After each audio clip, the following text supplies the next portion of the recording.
Episode 358 की starting में हमें दिखाया जाता है ग्रैंडमॉम चिल्लाते हुए कहते हैं कि नहीं स्टीफन जू, मैं इतनी नासमझ नहीं हूँ कि ये सब मैं आप पे निकाल दूँ। एल्डर चुई ने सही ही कहा है, अगर आपकी जगह और कोई भी होता वो वही करता जो आपने किया है।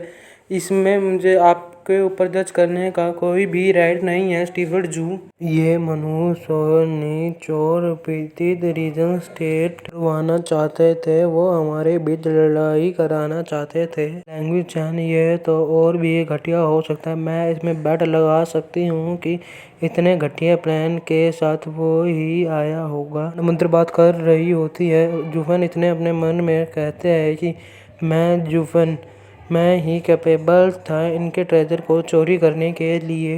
ग्रैंड मदर कहने लगती है, रीजन स्टेट तुम्हारे पीछे खड़ा होकर तुम्हें फोर्स कर रहा था हमारे बीच में लड़ाई पैदा करने के लिए। कुछ भी हो, ये ग्रैंड मदर जानती है ये रीजन स्टेट की ये ट्रिक थी और मैं उसके डर्टी प्ले में गिर गई। मैंने लू क्लैन पे डाउट करा और यही मेरी क्रिमिनलिटी का रिजल्ट है। आज ये सारी मेरी ही गलती है। जूफन अपने मन में कहता है, मैं सारा ब्लेम सर लैंग के ऊपर डाल दूंगा। जूफन कहता है, अब आप जान चुके हो ये इन सब की ट्रिक थी। हमें एकजुट रह के खड़ा होना पड़ेगा पहले से भी ज्यादा, और कोई हमारे बीच में ना आ पाए। ग्रैंड मदर कहती है कि हाँ स्टीफन जू, ड्राफ्टिंग फ्लोर एडवाइस अभी बेशक से वीक हो, हम जो कुछ हो सके हम वो करेंगे आपके कहने पे। हमें फिर से ड्राफ्टिंग फ्लोवर एडवाइस को रिबूट करना है और इसे मजबूत बनाना है। जूफन कहता है कि आप अपने काम की गहरी भावना से मेरा सम्मान करते हैं और मैं आपको कभी भी झुकने नहीं दूंगा। मैंने नोटिस किया है आपके ऊपर रेनबो क्लाउड पाल्म टेक्निक का पॉइजन है। आपके लिए बेहतर होगा आप चीटी के अंदर जाए और रेस्ट करें। इतनी देर में मैं आपके लिए एंटीडोट तैयार करता हूँ। मदर कहती है कि थैंक यू स्टीफन जू। फ्लोर एडवाइस की सारी वोन वहाँ से जाने लगती हैं। जू फैन और हमारी ग्रैंड मदर वहीं खड़े रहते हैं और ग्रैंड मदर कहती है कि पर जू, मैं आपके साथ ऑनेस्ट रहूंगी। आप अच्छी तरह से जानते हो एक्सक्यूज को टर्न करना एक हाई क्लास एक्ट में। जब हम पहले मिले थे तब हम बता सकते थे आपने इसे अब तक क्यों खींचा, और मुझे महसूस हो रहा था मेरे कान फटने के हो रहे हैं जब से ये प्यूनी हमारे ऊपर इंजाम डाल रही थी। प्यूनी वही है, पीले बाल वाली लड़की। एल्डर चुई आपको तो डिफरेंस बताया ही है लाने और भेजने में। एल्डर चुई बूढ़ी क्यूट ग्रैंडमा कहती है कि हाँ। जूफन कहता है कि जब कोई तुम्हें कुछ देता है तो तुम उसे अधिक महत्व नहीं देते। अगर तुम स्टार्टिंग से वही सेम एक्सक्यूज यूज करोगे ये फायदा नहीं करता। वो एक्सक्यूज कितना अच्छा था वो फिर भी तुम्हारे ऊपर बिलीव नहीं करेंगे। केवल उनके निरंतर पूछताछ के माध्यम से मुझे इस पर बने रहने के लिए मजबूर करने से ही इन्होंने इसे सच मान लिया। वो ये ड्राफ्टिंग फ्लोर एडवाइस है वो पहले ही र्यून में है। मेरे हेल्पिंग हैंड से इन्हें ये लगेगा कि मैं एक गॉड सेंट हूँ जो इनकी मदद करने के लिए है। दोस्तों, गॉड सेंट में एक देवदूत हूँ। एल्डर चुई ये बात बड़ी गहराई से सुन रही होती है। अब इनके सारे डाउट्स क्लियर हो गए हैं। ये सबसे ज़्यादा मेरे पे ही भरोसा करेंगे, किसी से भी ज़्यादा। ये जो ट्रस्ट है आने वाले हाउसेस पे भी अफेक्ट करेगा और ये 3 हाउसेस को इकट्ठा करने के लिए हमारी मदद करेगा। एल्डर चुई रीजन स्टेट पक्का घात लगा के बैठा होगा वैली ड्रैगन पैवेलियन पे अटैक करने के लिए। उसके बाद वो स्वॉर्ड मार्गिस अबॉट पे अटैक करेगा।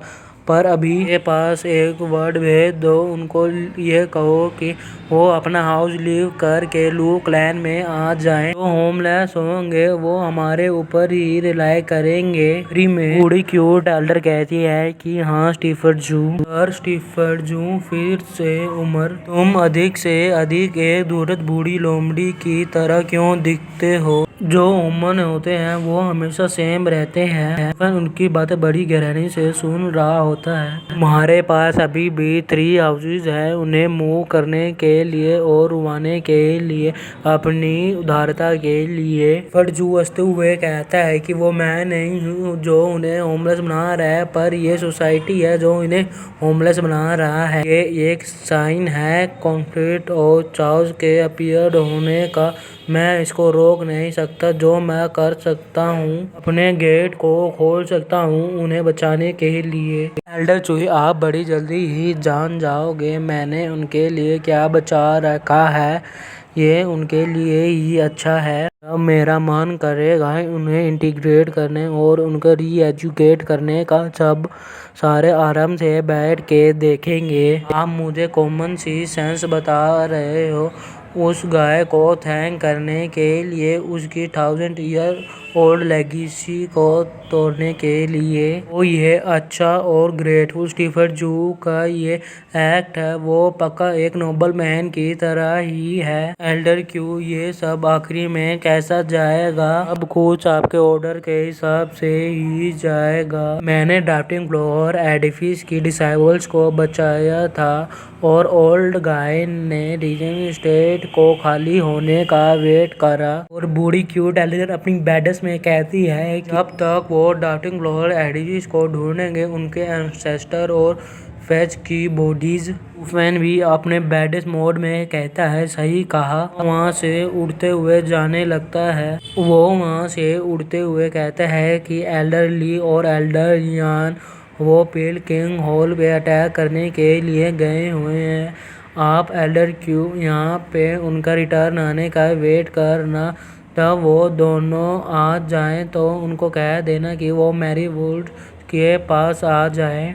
एल्डर कहती है कि हाँ। फिर हमें केव ऑफ ट्रूप्स का सीन दिखाया जाता है। बहुत ही भयानक जगह दिख रही होती है दोस्तों। यहाँ पे हमें जूफन दिखाया जाता है। जूफन कहता है कि अब केव फाइनली तैयार हो चुकी है। बड़ा शिकार है, वो बड़ा ही आई कैचिंग है। यहाँ पे जूफन इन्हें देखते हुए कहता है कि लगभग 10 साल पहले मैंने कैप्टन पैंग को ट्रेन किया था, पर तुम फेल हो गए और क्रिपल में चेंज हो गए। मेरे पास मिस ली थी टीच करने के लिए तुम्हारी मैरिड सासें। तब वो लड़की मुझे एक क्रूअल मॉन्स्टर बुलाती थी क्योंकि वो जानती है मैंने क्या किया है। मैं खुद पे बिलीव था तुम्हें ऐसे छोड़ देना एक क्रिपल की लाइफ जीने के लिए ये ही अल्टीमेट क्रूएलिटी होएगी। लिए मैंने उससे कहा था बेशक से तुम जिंदा हो पर तुम्हारी लाइफ एक डेथ से भी बदतर है और मैं तुम्हारा यूज अभी भी कर सकता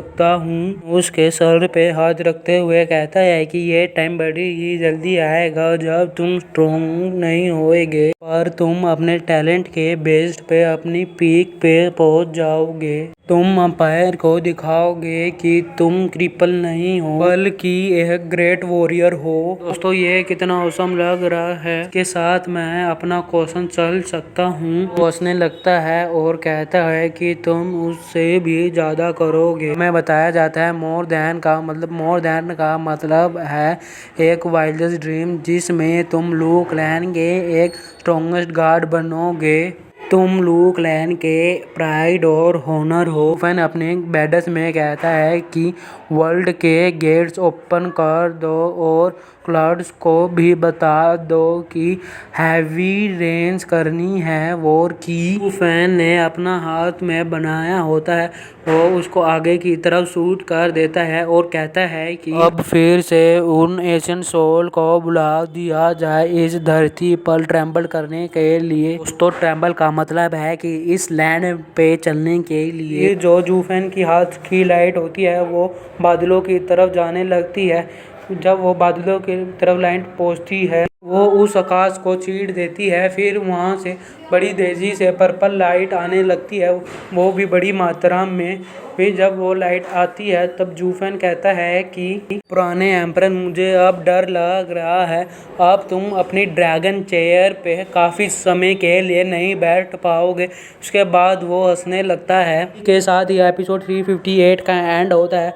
आपको वीडियो कैसी लगी है कमेंट में बताइए। अगर वीडियो अच्छी लगी हो तो वीडियो को लाइक कर दें। अगर आप हमारे चैनल पे नए हो तो चैनल को सब्सक्राइब कर दें। थैंक यू, बाय बाय दोस्तों।